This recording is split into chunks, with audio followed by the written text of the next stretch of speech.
Samsung Display's latest 5th generation Pentatandem QD-OLED panel has been attracting plenty of attention this year, promising higher brightness, deeper blacks under ambient light, and improved text clarity. Naturally, if you are shopping for a premium OLED gaming monitor, you might assume that's the panel to buy. But the MSI MPG 322UR X24 we are reviewing today actually uses the previous generation 4th Gen QD-OLED panel. So does it mean the monitor is outdated and therefore should be avoided?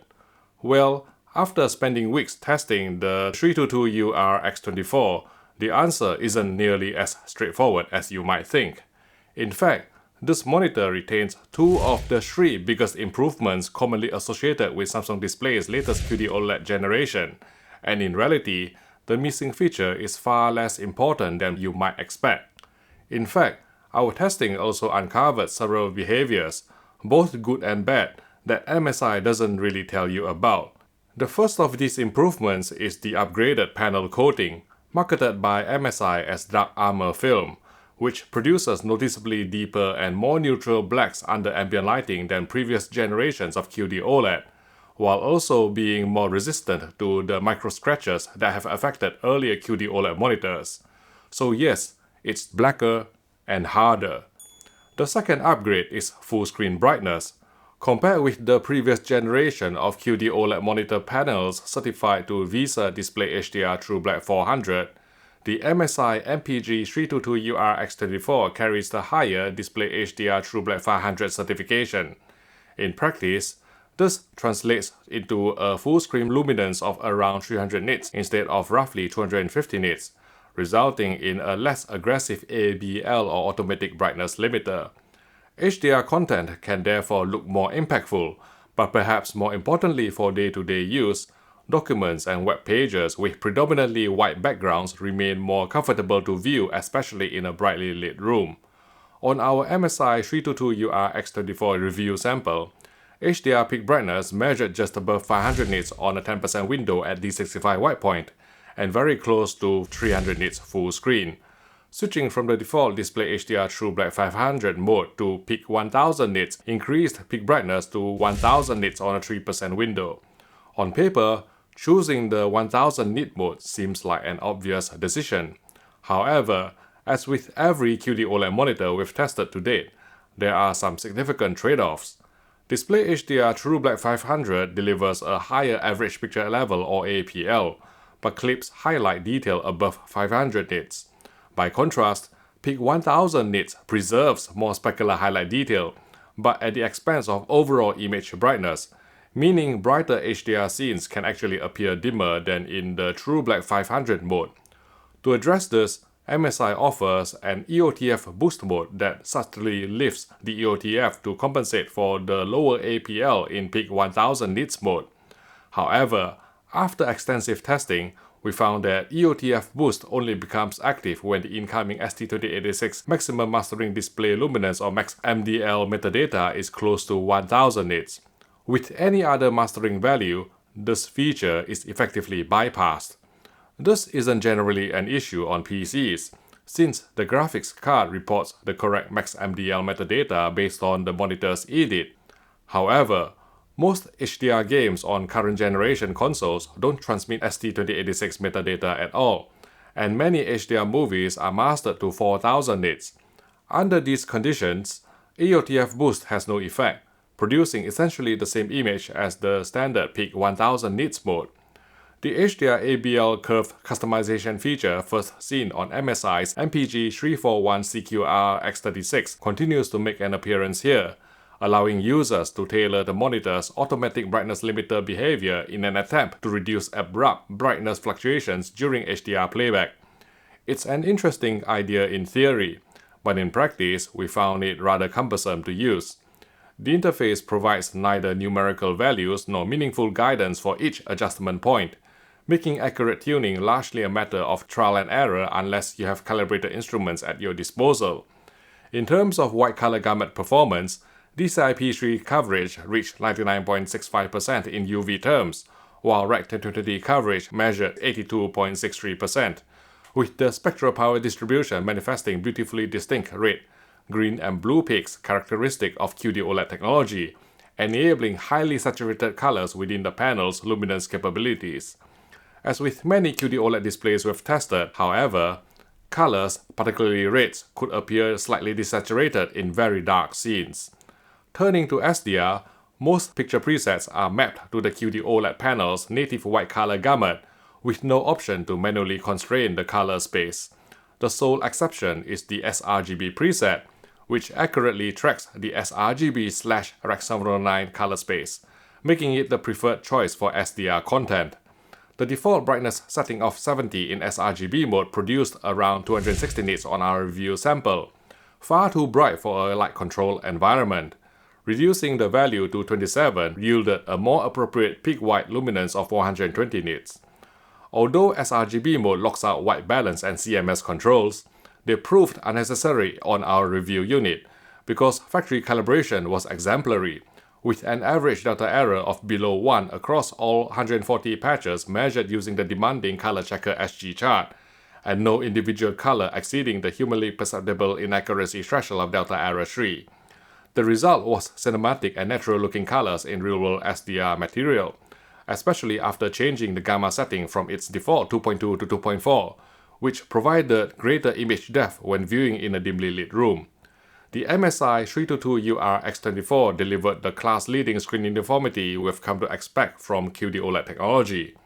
Full-field gray slides revealed no visible banding, dirty screen effect or color tinting even when viewed off-axis, thanks to the technology's top emission architecture. Dark uniformity was equally impressive, ranking among the cleanest OLED displays we've tested to date. If you're wondering about the purpose of the corner uniformity setting, it adjusts luminance homogeneity between the center and the corners of the screen. The default level 4 option provided the most uniform image on our review sample, while reducing the setting progressively from level 3 to level 2 and finally level 1 increased corner vignetting, eventually causing the entire picture to appear noticeably darker. Native 10-bit gradation was generally excellent, judging by this rotating quantization pattern from the Spears & Munster UHD HDR benchmark disc, and the gray ramp from the Display HDR app. Towards the lowest luminance levels, however, quantization became progressively coarser, occasionally producing a subtle rippling artifact during fade to black and fade in from black sequences. Gaming performance was superb. Using a Leobotna tester, input lag measured 8.5 milliseconds at 60 frames per second, 4.5 milliseconds at 120 fps, and an extremely responsive 2.3 milliseconds at 240 fps. Beyond reducing input lag, a true 240 fps video signal paired with the monitor's native 240Hz refresh rate also delivered excellent motion clarity free of black smearing artifacts, thanks to OLED's near-instantaneous pixel response time. VRR support including NVIDIA G-Sync compatibility ensured smooth gameplay without tearing or judder. VRR flicker remained unavoidable in a handful of titles, particularly on static menus, but both its frequency and severity were noticeably lower than what we observed on larger OLED TVs. In terms of connectivity, the MSI 322UR X24 is exceptionally well equipped, featuring a DisplayPort 2.1 input supporting the full USB-R20 80 gigabits per second bandwidth, two HDMI 2.1 ports offering the full 48 gigabits per second HDMI 2.1 specification with DSC or display stream compression, a USB-C DisplayPort with 98-watt power delivery, as well as an integrated KVM switch. One of the key advantages of a native 4K UHD monitor is that both the Sony PS5 and the Xbox Series X can output 4K 120Hz without requiring a dedicated console mode or EDIT override on the monitor.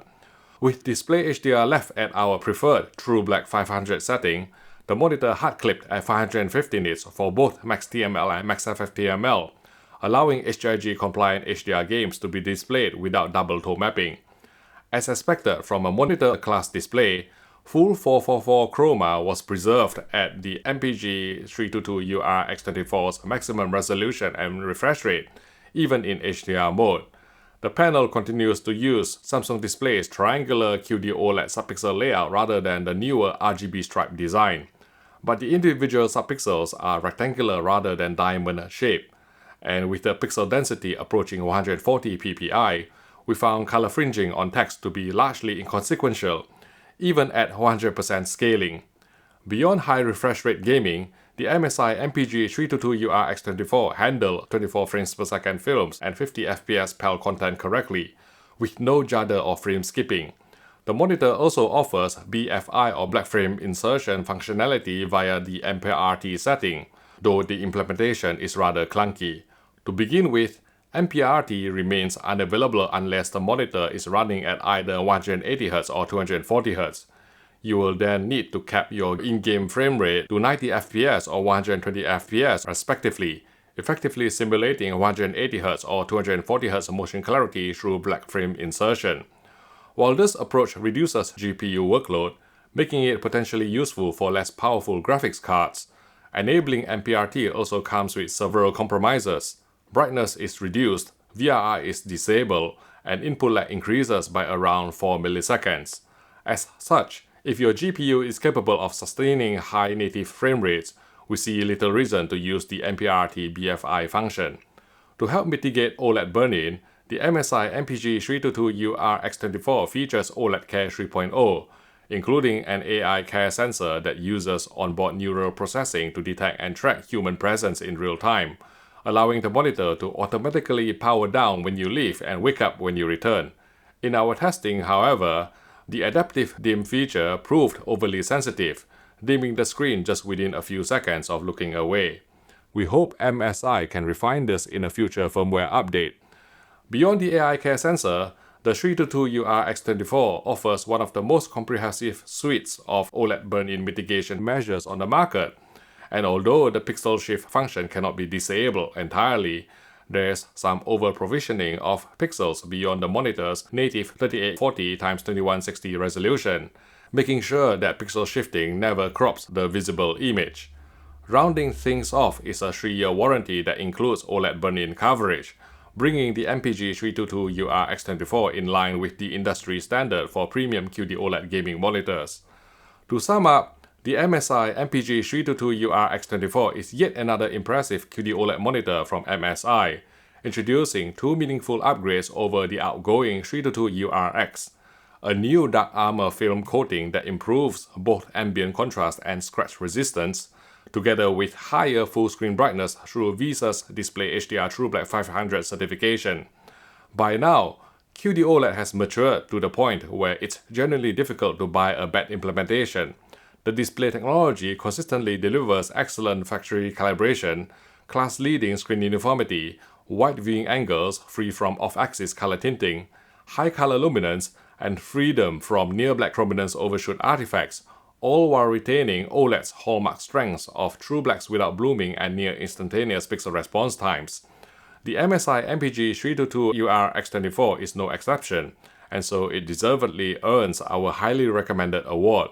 Of course, no display is perfect. We would like to see the AI Care sensor functions in OLED Care 3.0 refined to be more usable in real life, and for EOTF Boost to operate independently of 1000 nit max MDL metadata. But these are relatively minor shortcomings on an otherwise outstanding 32-inch 4K QD OLED gaming monitor offering a 240Hz refresh rate, DisplayPort 2.1 USB-R20 connectivity, and an integrated KVM switch.